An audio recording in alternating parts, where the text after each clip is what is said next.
नमस्ते, स्वागत है आपका आज के इस वीडियो में। तो मैं आज आपके लिए एक ऐसा टॉपिक लेकर आई हूँ जिससे हर कोई वाकिफ है।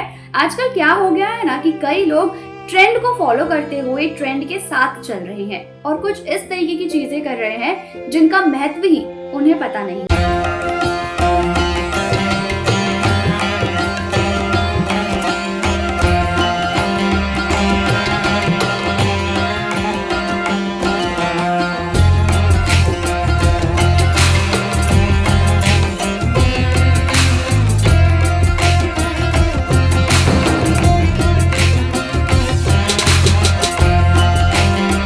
मीडिया पे वायरल होने के लिए, फॉलोअर्स बढ़ाने के लिए, लाइक्स के लिए कुछ ऐसी चीजें प्ले कर रहे हैं जिन्हें यही नहीं पता कि उनके हाथ में भगवान जी हैं या हाथ में कोई खिलौना है।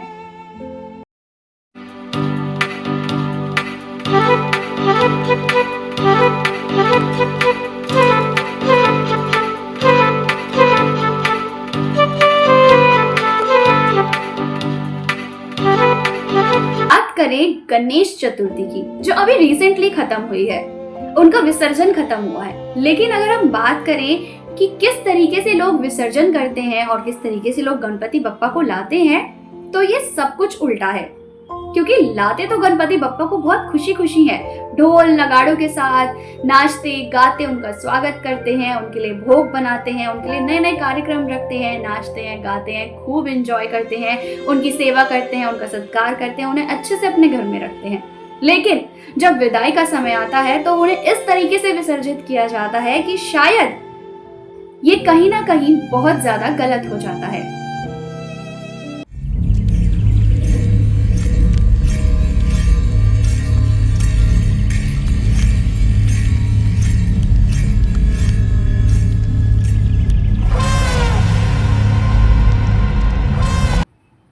जिन भगवान जी को हम में से कई लोग इतनी खुशी खुशी घर में लाते हैं, उन्हीं भगवान जी को इस तरीके से फेंक देते हैं, तोड़ देते हैं, या वो कहाँ विसर्जित हो रहे हैं हमें कोई मतलब ही नहीं होता है। और ये हम में से ही कुछ ऐसे लोग हैं जो ये काम करते हैं।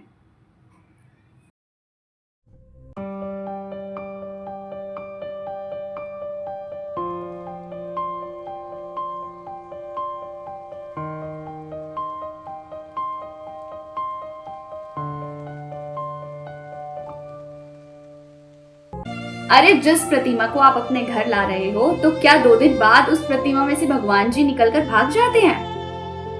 एक्चुअल में ये कुछ और नहीं, ये सिर्फ देखा देखी में काम चल रहा है। रियलिटी ऑफ द ट्रुथ तो यही है।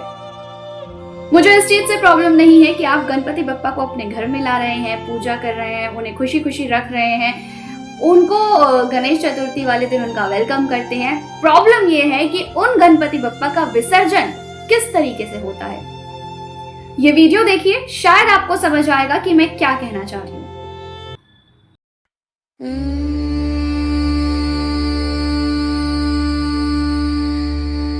मोरया मोरया बाप्पा मोरया, मोरया मोरया बाप्पा मोरया, मोरया मोरया बाप्पा मोरया, मोरया मोरया बाप्पा मोरया। ये वीडियो तो थी उन लोगों के लिए जो लोग इस तरीके से विसर्जित करते हैं।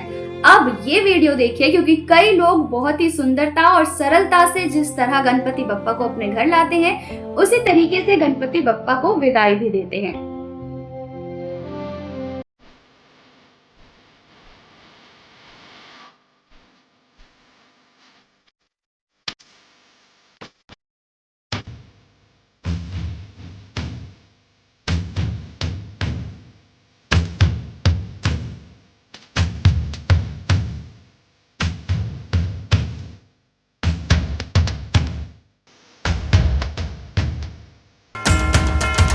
लोगों को आज भी ये नहीं पता कि गणपति विसर्जन होता क्यों है, गणेश चतुर्थी मनाई क्यों जाती है, एक्चुअल में गणपति विसर्जन के पीछे का कारण क्या है।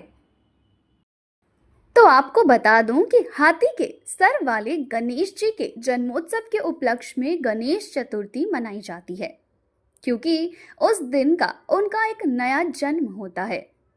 ये कहानी तो आप जानते ही होंगे। अब गणेश जी का विसर्जन क्यों होता है, आइए ये भी जान लीजिए। एक पौराणिक कथा के अनुसार वेद व्यास जी ने गणेश जी को महाभारत रचना का लिपिबद्ध करने को कहा था। गणेश चतुर्थी के दिन से व्यास जी ने बोलना शुरू किया और गणेश जी ने लिखना लगातार शुरू कर दिया, जो 10 दिन तक चला। कथा खत्म होने के बाद जब व्यास जी ने गणेश जी को देखा कि गणेश जी का शरीर का तापमान बहुत गर्म हो गया है, तब व्यास जी ने गणेश जी के शरीर को ठंडा करने के लिए उन्हें जल में डुबो दिया। बस तभी से ये परंपरा बन गई है, जिसके नाम पर डुबाना तो दूर, कुछ ऐसे लोग बप्पा की मूर्तियों को फेंकते हैं, तोड़ते हैं और उनका इस तरीके से अपमान करते हैं।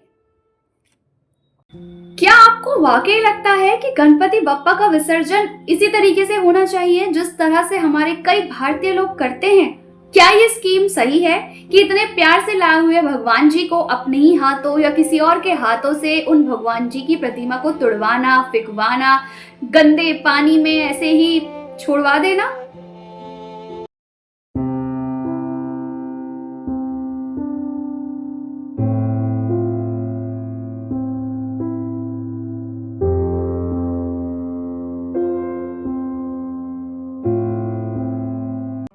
माने कि ये कलयुग है, लेकिन अगर इस तरीके से ही आपको अपने ही लाए हुए भगवान जी का अपमान करना है, तो उनको अपने घर में लाना ही क्यों है?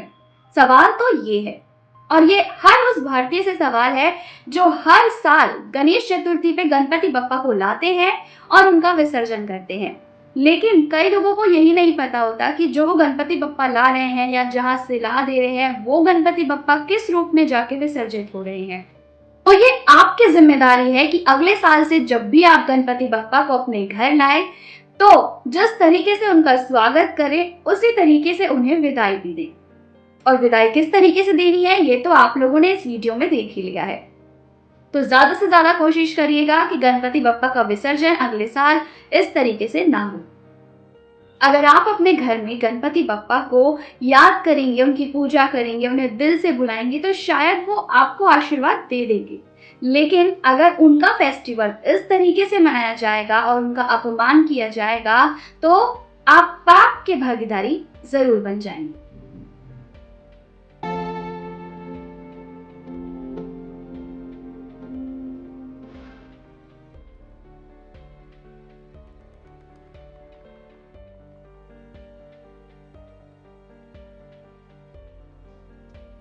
मेरा इस वीडियो को बनाने का मतलब सिर्फ इतना ही है कि जब आप अगले साल गणपति बप्पा को लेकर आए, तो जितने अच्छे से लेकर आए, जितनी धूमधाम से लेकर आए, उतनी ही धूमधाम से उनको विदाई दें। विदाई देने के बाद जब उनका विसर्जन होने का टाइम आता है, तो उनको उसी रूप में विसर्जित करें जिस रूप में एक्चुअल में किया जाता है।